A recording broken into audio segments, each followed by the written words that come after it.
so that's why I won't always be looking at the phone.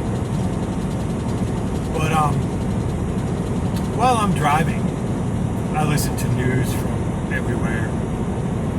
I do occasionally get stuff from CNBC, CNN, MSNBC in my news feed because I like to know what kind of lies they're out there spreading. Honestly, when you watch news from the rest of the world, you realize most of the world, they're not completely in sync with Fox News, but you'd be amazed how much of the world is in support of the United States and even President Trump. There's news stations out there that are critical of President Trump when he's up there acting childish, but they're also very much supporting and behind him all around the world when he's doing things right, which most of them agree that, because of what's happened with this coronavirus and that it's caught the United States off guard the same exact way it's caught almost every government off guard because of the Chinese Communist Party lying and covering up what was really going on, that, he's doing the best he can. I'm not exactly a Trump supporter. I've been critical of him myself. There's some things I'm still critical of him about. I voted for Obama. I wound up becoming a non-Obama supporter because of some things that were done. But I still always credit him with the things that he did right. Give credit where credit is due and be critical where you need to be critical because, propaganda gets us nowhere. That being said, I just listened to something on CNBC and they started bringing up about UBI. I am a true free market capitalist. But that being said, I do think the idea of a UBI is a very good idea. And I do believe we can afford to pay for it. I think all we need to do is simply get rid of all the tax loopholes for everybody, including myself. Just get rid of all the tax loopholes except for the standardized deduction. Leave the standardized deduction there. If you're going to make the UBI say $1,000 a month, add that $1,000 a month. So you're adding $12,000 to the standardized deduction, and that's it. But leave the standardized deduction alone, aside from just upping it that $12,000. This way, everybody feels the windfall of that $1,000. The reason I'm behind the UBI is because I think if we get rid of all the loopholes and we make it easy for people to pay their taxes, because without the loopholes, now you ain't got nothing to figure out. Down the line, we could probably even start reducing taxes a little bit. Right now, I don't think we can, but down the line, I think we will be able to. And my idea with the UBI is simple. We set a timeline, maybe 10 years. This way it will go through a whole generation of how the UBI is working. And what we do is we set the UBI up to work where for the first 10 years, everybody gets the UBI. Everybody. Whether you're making $1 billion or you're making $10 or no money, you get the UBI. At that 10-year mark, that's where we start the transitioning over 5 years to bring it back to where people, wherever the poverty line is figured out at that time, you take the poverty line and you add the $12,000 UBI to it. And that's where you start rolling back the UBI. So let's say in 10 years' time, what's the poverty line now? Let's just say $20,000. I don't know the number off the top of my head. Let's just say it's $20,000. So your new poverty line is $32,000. So everybody making $32,000 and under, no taxes. You pay no taxes at all. And you get all of your UBI. So that's the $20,000 plus your $12,000. For everybody making above $32,000, it's a dollar for dollar rollback, which means if you make $33,000 a year, you're going to lose $1,000 a year of your UBI, and so on and so forth, up until you get to the point which would be $44,000 and you have no UBI. This way here, it does what it's supposed to do, and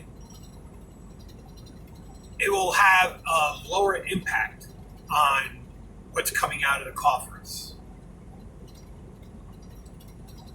The reason I think the UBI is a great idea is because even for somebody who is working, say, in a convenience store, people that tend not to be making above, or they're making barely above the poverty line, they're still getting that windfall. So that's money that helps the economy. But at the same time, when something happens with a market crash, so on and so forth, people still have that windfall to fall back on. The other side to it is that it slowly allows people to start building a savings, which means that the guy, working in the convenience store, if he's living on his income and needs a little bit of extra support, he's got the UBI there, but he's also got that UBI building up a savings for him where he can start saving up money to build his business, or saving up money to put down on a house so that when he or she climbs the economic ladder, if they were saving their UBI for that, then when they get up there in the point on that economic ladder where they can afford a mortgage with no problem, if they've been saving all their UBI for the down payment, now they can get into a house. I mean, there's multiple things that this does positively to the economy. The thing is, you need people in Washington who are willing to let the UBI be applied in a common sense and very practical manner.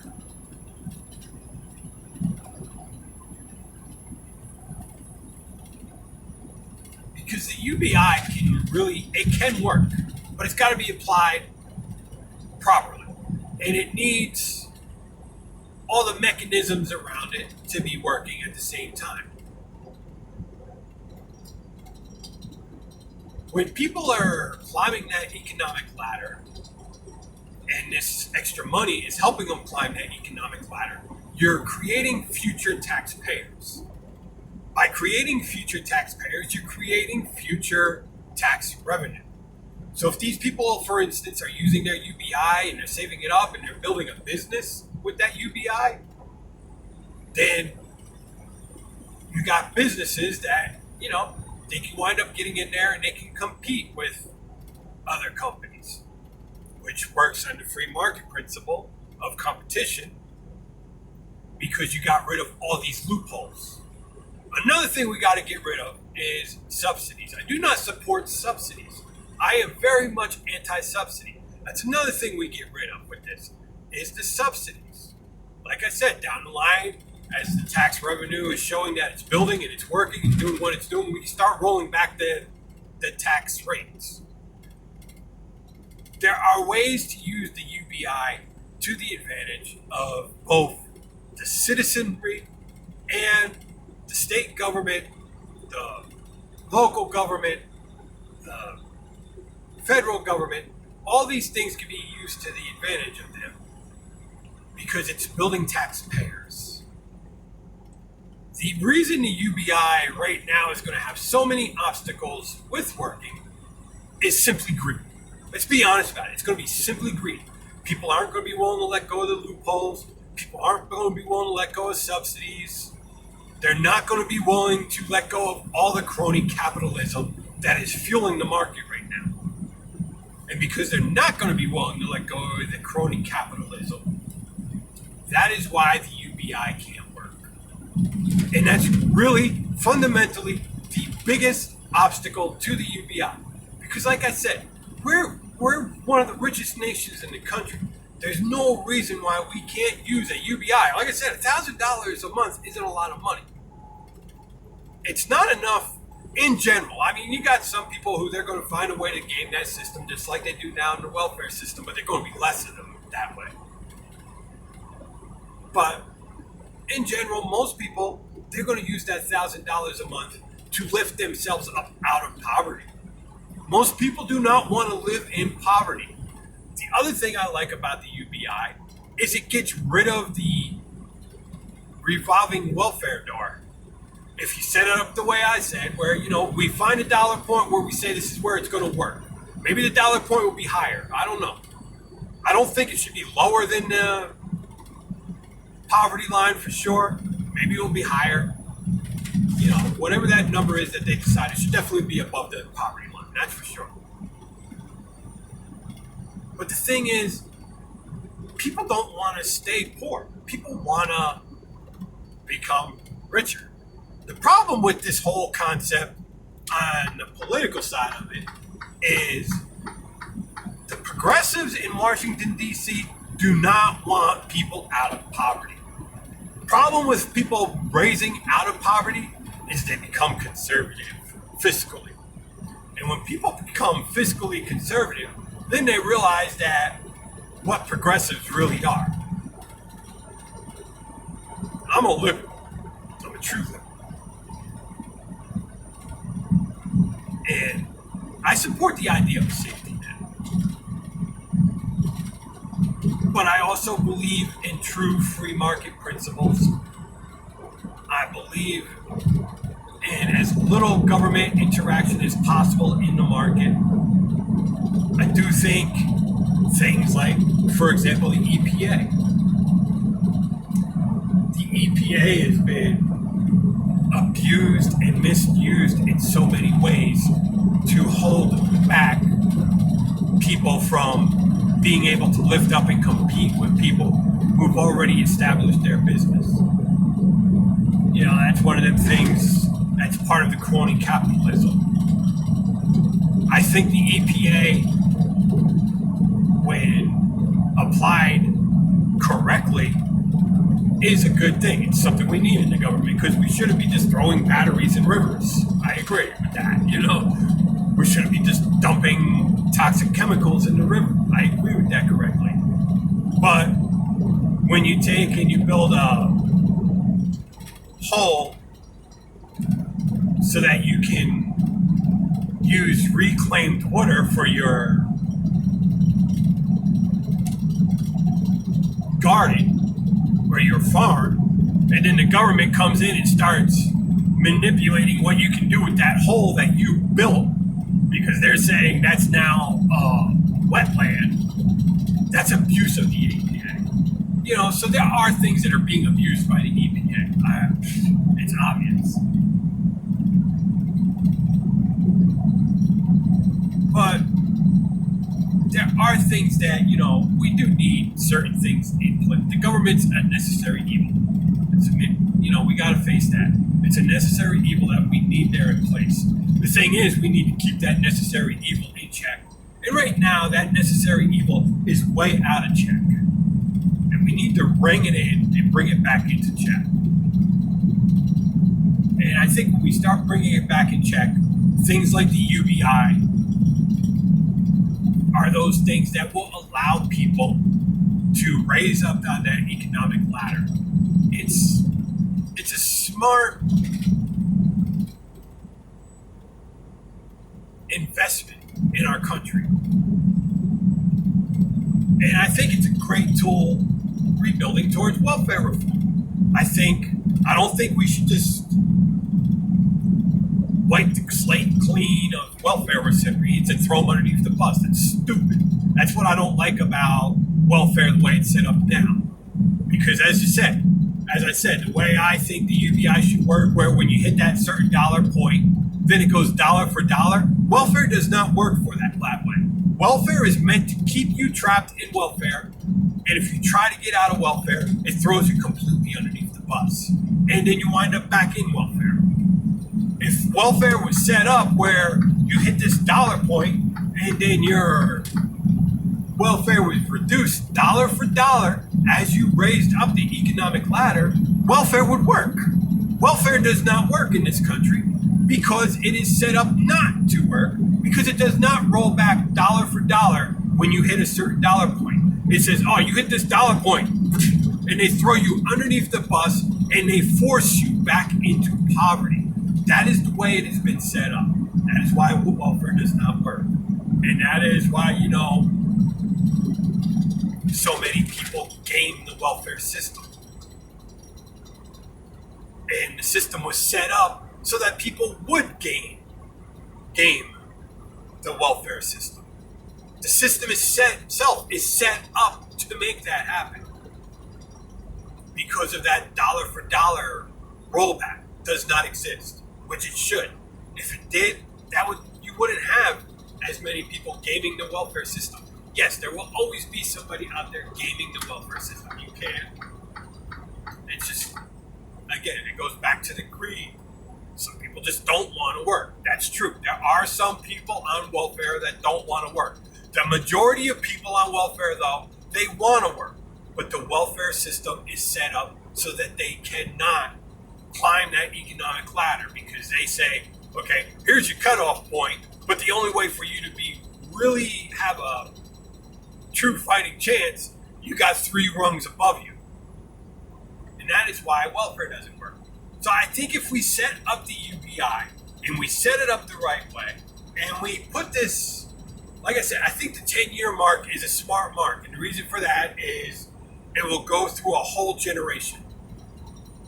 By time, someone who's 10 years old now, they're going to be able to start reaping that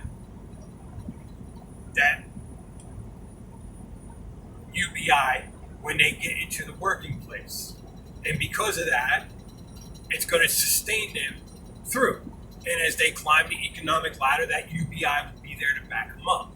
And by the time we get to the people that are under 10 years old, they're still going to be able to reap the benefit of the UBI, but they're still going to be able to climb that economic ladder, and they're going to be able to climb beyond their need of the UBI. And so we just need to set it up right. But I do think the UBI is a tool that we should be looking at. And this is coming from somebody who I am staunchly anti-subsidy, and I'm staunchly anti-tax loophole. And I think if we get rid of all those things and implement the UBI instead, it will pay for itself. And in the end, the country as a whole is going to get a return investment on that UBI, including all the state coffers, county coffers, village coffers, and federal coffers.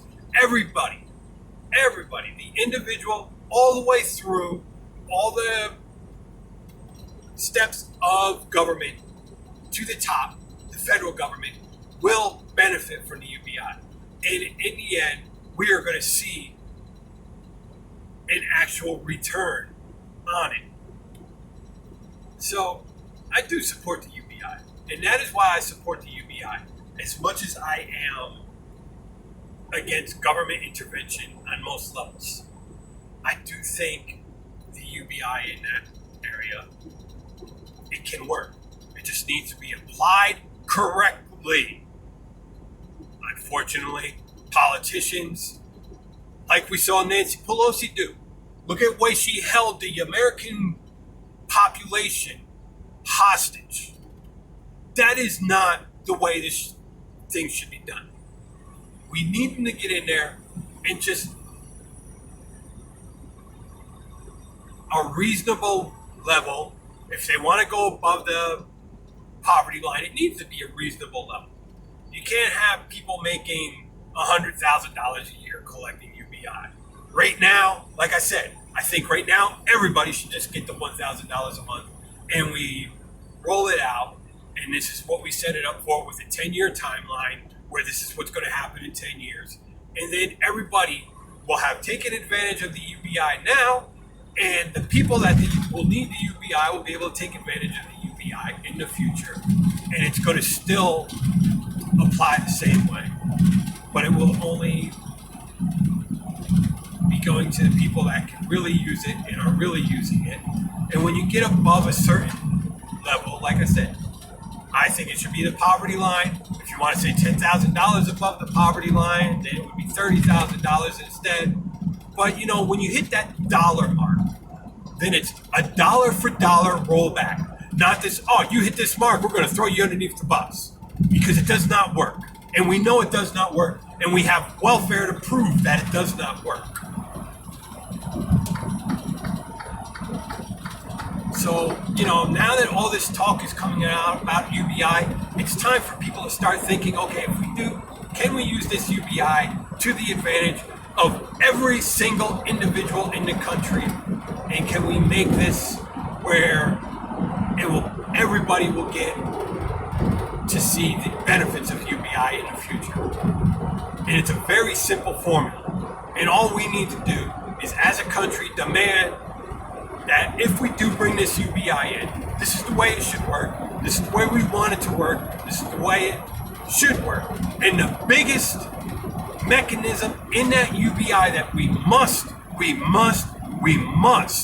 demand on is the dollar for dollar rollback. Not this, oh, you hit this dollar point and we're throwing you underneath the bus. It's the dollar for dollar rollback so that people will continue to be able to keep being lifted up with the UBI until they hit that point where the UBI is no longer necessary for them.